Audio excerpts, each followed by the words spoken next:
Hi, I'm Coach Corey Wayne, and this is my video coaching newsletter. And the topic of today's newsletter is going to be Hopeless, Messed Up Life. Well, this is an interesting email. It's actually from a woman, and when you hear the things that she's been through or been involved with, you're going to be thinking, what the fuck? Obviously, she's in a very difficult situation because of choices that she's made in her life, because at the end of the day, life boils down to the choices that we make, and the people that we choose to spend our time with obviously can have a very positive or negative effect on us. So with that said, before I give too much away, I'm just going to read the quote that I wrote for this particular email and go through the things that she brings up, because no matter where you are in life, there's always somebody out there that's got shit probably more difficult to deal with than you do. And the reality is, as bad as some of the things are in this woman's life, there's somebody out there that's got a whole truckload and a half more of problems than she does.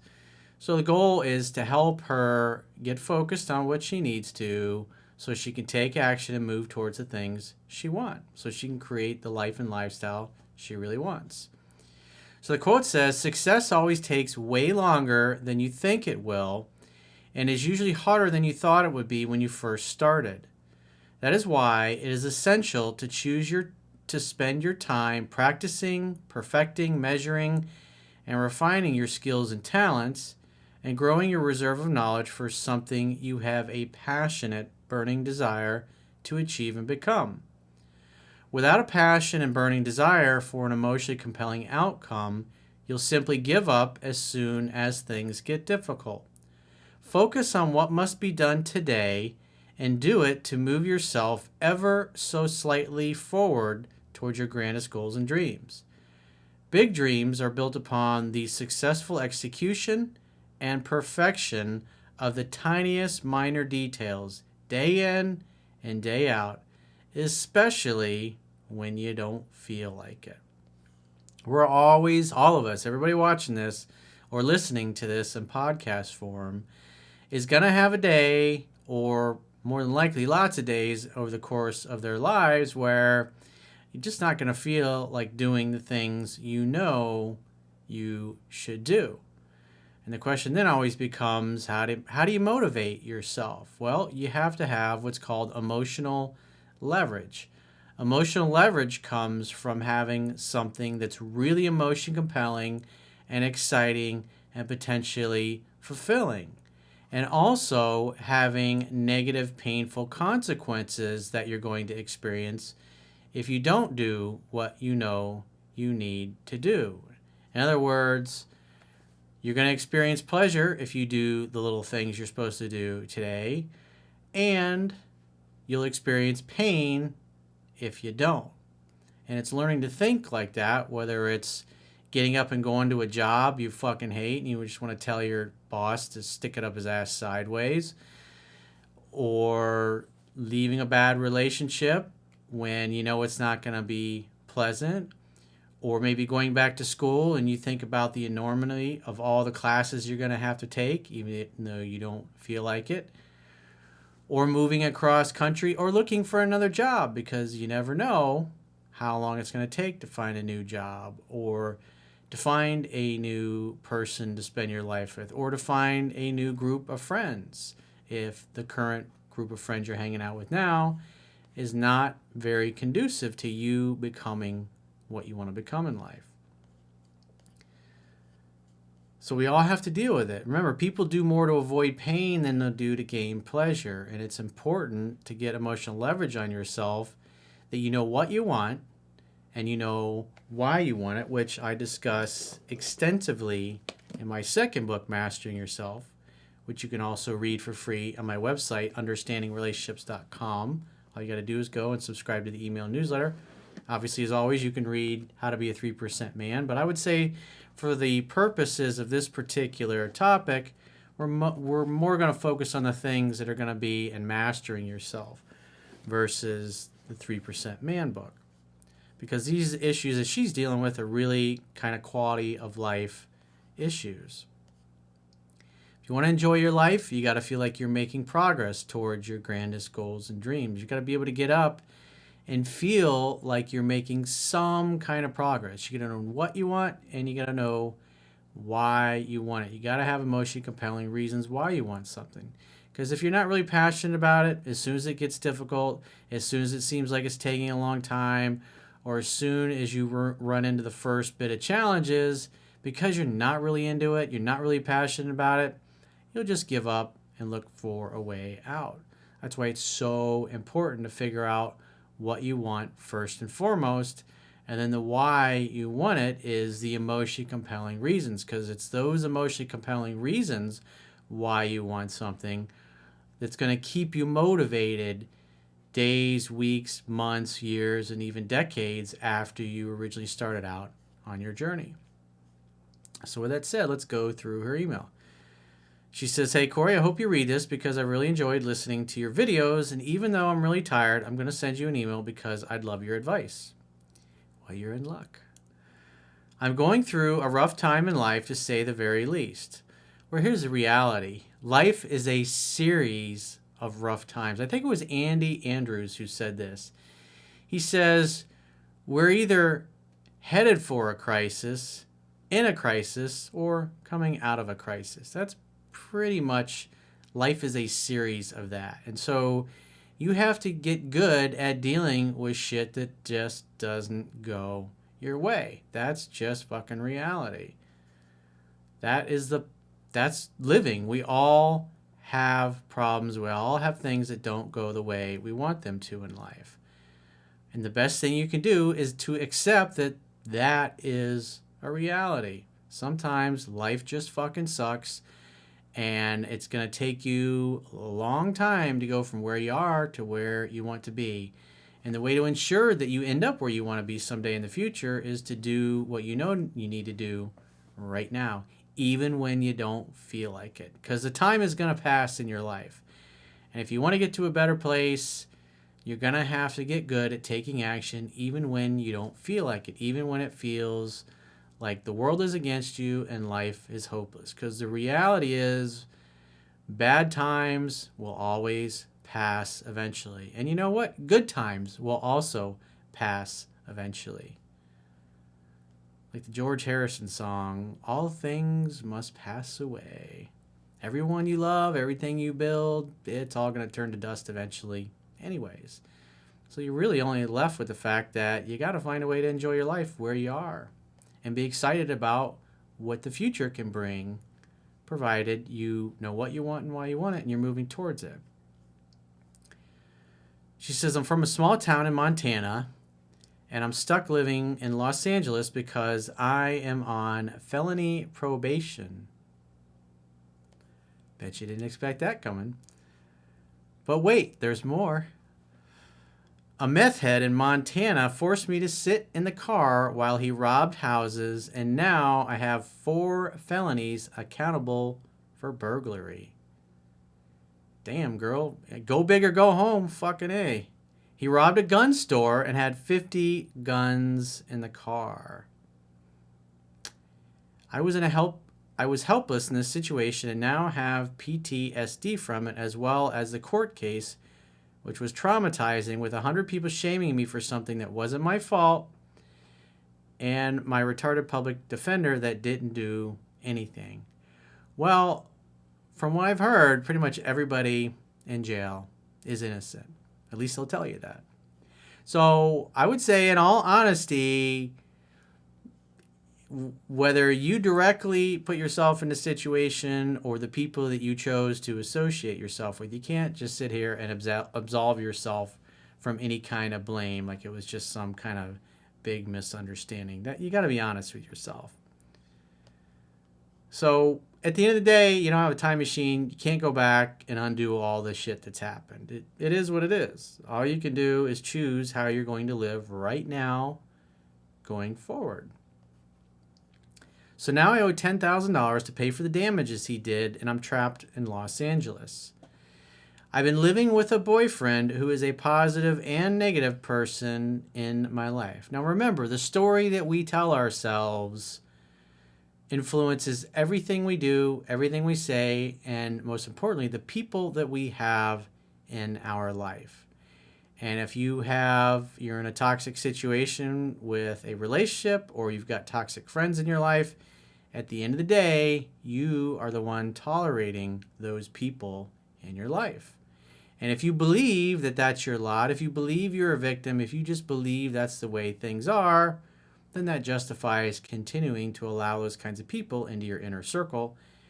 And then you end up with the circumstances that you end up with. On one hand, I can say that he can be really sweet and loving and has influenced me to work hard to get to a better place in my life, and I have fallen in love with him. But also, he can be bipolar and say mean, fucked up things and drive me insane, and he breaks stuff in my car. Just so many things where our fights, I can't deal with him anymore. Well, at the end of the day, if you keep sticking around and putting up with it, you're enabling his behavior. By the fact that you stick around, you communicate, you're going to forgive him no matter what he does. He can be cold as fuck, and he tells me I just need to get over with what happened with the PTSD.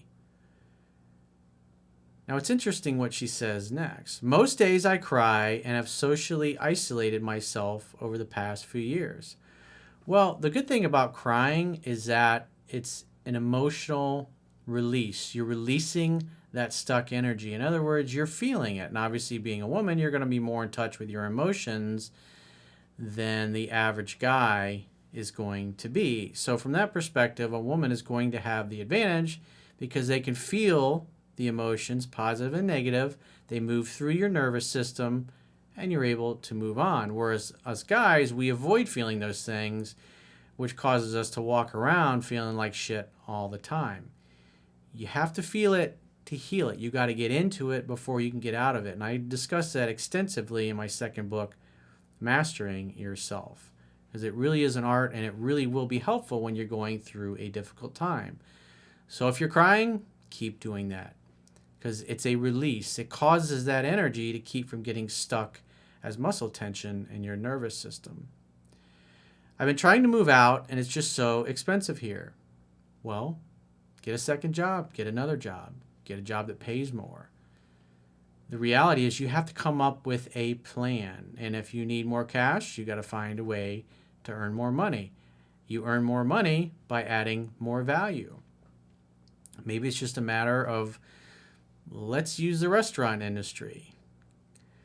Think about it from this perspective. If your average dinner check is $50 versus $200, and people typically on average tip around 20%, the reality is that $50 meal, it's pretty much the same amount of work as a $200 meal. So you're simply going to make more for the same amount of work. That's the kind of way you want to think about things.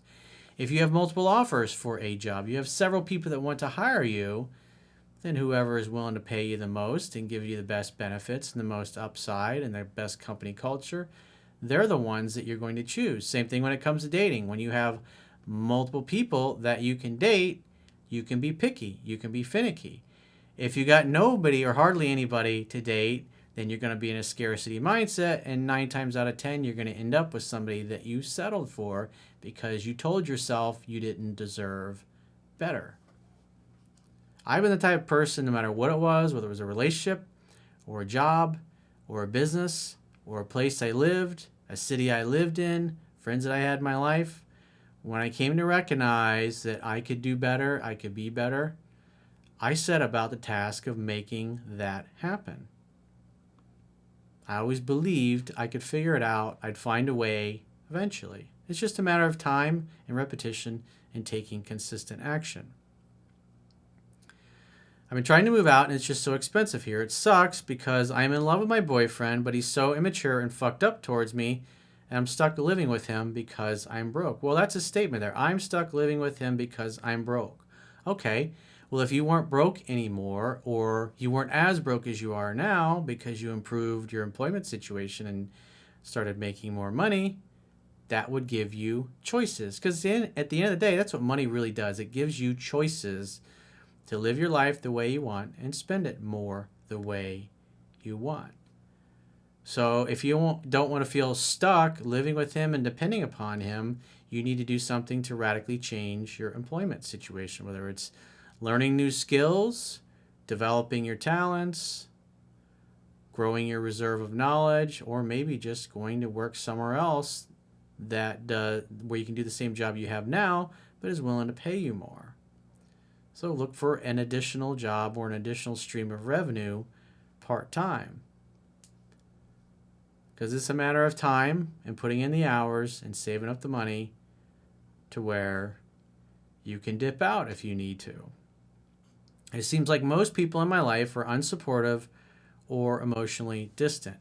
Well, the reality is nobody is going to understand you or your motivations for why you do what you do better than you do.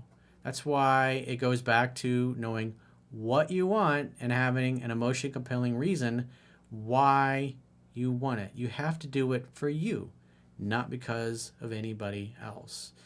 And the reality is pretty much everybody has certain people that are in their lives, especially family members that we're kind of stuck with and aren't really going to be on board with anything you're doing. And just remember, we all tend to project what's inside of us. So if somebody's trying to discourage you, what they're really trying to do is project their story of how they're living their lives onto you in order to get you to act the same way. Because guess what? If they can get you to act the same way as they do, then they're not a loser. See, you're in the same boat as they are.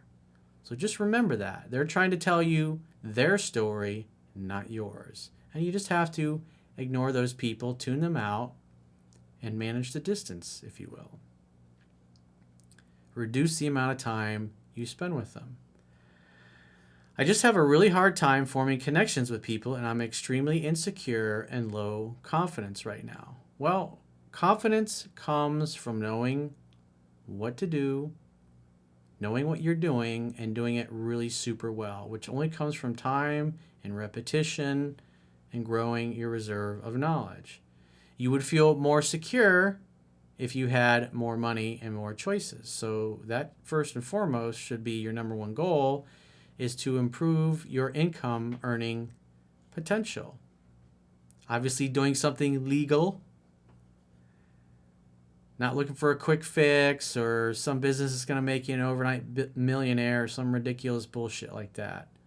Something that's slow and steady progress, in a matter of months, you can get to a place where you have choices. Because the reality is your boyfriend is the way he is. He was like that before you met him. It's not your job to fix him. It's not your job to save him. But to recognize the fact that you tend to be attracted to people who probably have similar problems to you. Like attracts like. Birds of a feather flock together. After being kidnapped, homeless for 2 years, being isolated, emotionally abused, and bullied throughout life. Everybody's got fucking problems. And the reality is, as bad as you think you got it, you could be living somewhere in the Middle East in a war fucking zone. And you're not. You're living here in L.A., as they call it. So there's millions and millions of people that are way worse off than you are, even though you got 4 felonies on your record. You're still living in a country that's one of the greatest in the world for opportunity. But you must participate in your own rescue. Nobody can do it for you. But every single day, I'm hustling, trying my best that I can't physically handle to slowly make things happen. Well, things happen slow with everything. Just like I said in the quote in the beginning of the video, everything takes way longer. And when you're in a situation with a relationship that you know is kind of fucked and you want to get the hell out of it, despite the fact that you love this guy, you're not going to find another job or an additional job or a better job overnight. It's going to take time and repetition. It might take several weeks or several months to make that happen. But if you don't do anything, then it's not going to happen at all. And then that becomes a self-fulfilling prophecy, because then you can go and complain to everybody about your problems. Nobody's going to do it for you. Your boyfriend ain't going to do it for you. Your parole officer ain't going to do it for you. You have to do it. You have to take care of you. I run every morning, and I'm in the best shape of my life. I can tell she's in good shape because she sent a picture of herself, and she's definitely been working out. So good for you. Good job. That's more than I can say for the majority of the people you're going to encounter in life. So you're already way ahead of people that aren't even taking care of their bodies, because you need your health in order to be productive. But I feel mentally beat the fuck down, and most of the time my brain is numb with migraines. Well, typically, if you're stressed the fuck out and your nervous system is all jacked up because of the stressful life, yeah, you're going to getting migraines is probably going to be a regular occurrence. I know when I get stressed out, my neck tends to get fucking jacked up, and that's why I try to do as much as possible, whether it's getting network chiropractic care or just organizing my life in a way that keeps me at a as low stress as possible. Because the more stress you have, the more you move into that fight or flight response. And that just creates a whole host of problems. My boyfriend says I'm just negative and complain, but there's just so much fucked up shit I'm trying to overcome. It's like I just can't be 100% positive all the time. That's okay. You're not always going to be positive, but sitting around complaining but not doing anything about it, yeah, that's being a fucking slacker. You can complain, you can bitch, but you still need to take action, because the reality is nobody gives a fuck. Nobody cares about your problems. Nobody cares about my problems. Nobody cares about your boyfriend's problems. Everybody's got problems, and quite frankly, they're probably glad that you have them, that we all have them. So problems are a sign of life, as Tony Robbins says. So you got something to work on. That's a good thing. Sometimes life just sucks. That's okay. It's important to feel it and heal it, to get into it in order to get out of it, like I talk about mastering yourself. I can't be all 100% positive all the time. Talking through problems and having support, not judgment, would be nice. Well, again, that's going to be a result of the people that you choose to spend your time with. And if you have a lot of judgmental, unsupportive people in your life, well, you've made the choices to have those kinds of people in your life. So recognize that you shouldn't be spending time with those kinds of people. And if you get to the point where you're single again, you shouldn't be dating people. I mean, with what's taught in 3% Man, you should be much better at filtering out undesirable guys and becoming a better woman for a good man. Since I feel like he's my only true social connection now. Maybe another job or a part-time job where you can interact with more people and be more social. That could be helpful to you. I know that both of us aren't at good stages in our life, and I wish it would work. Well, you either accept him the way he is, or you recognize that, and be honest, that you're not going to be able to change him. He's got a truckload of problems as well. The only thing you have control over is yourself and how you show up and what you choose to do going forward. Recognizing that you are where you are, seeing life as it is, not better than it is or worse than it is, but as it is, and take the action that you know you need to take day in and day out. It's going to get you from where you are to where you want to be. I don't know. I'm sorry. I'm tired as fuck right now. I hope you read this. So, like I said, you got a choice right now. You got to improve your employment situation so you can increase the cash flow into your life. The more cash flow you have, the quicker you'll be able to do something about your living situation. Then you won't feel like you're trapped depending on your boyfriend. That'll give you freedom. That'll make you feel better about yourself, because now you're in control of your own destiny. And guess what that's going to do? That's going to help build your confidence and build your self-esteem, because now you're able to take care of yourself. You've improved yourself. You become a better quality person, and that also helps you attract better quality people into your life. And if you have better quality people in your life, you're going to be happier. And the happier you are, the more confident you're going to feel. So it's little baby steps. Put one foot in front of the other and take the action you know you need to take. And if you're in a difficult or challenging life situation and you'd like to get my help personally, the quickest way is to go to my website, click the products tab at the top of your screen on any page, and book whatever coaching option works for you. Until then, I will talk to you soon.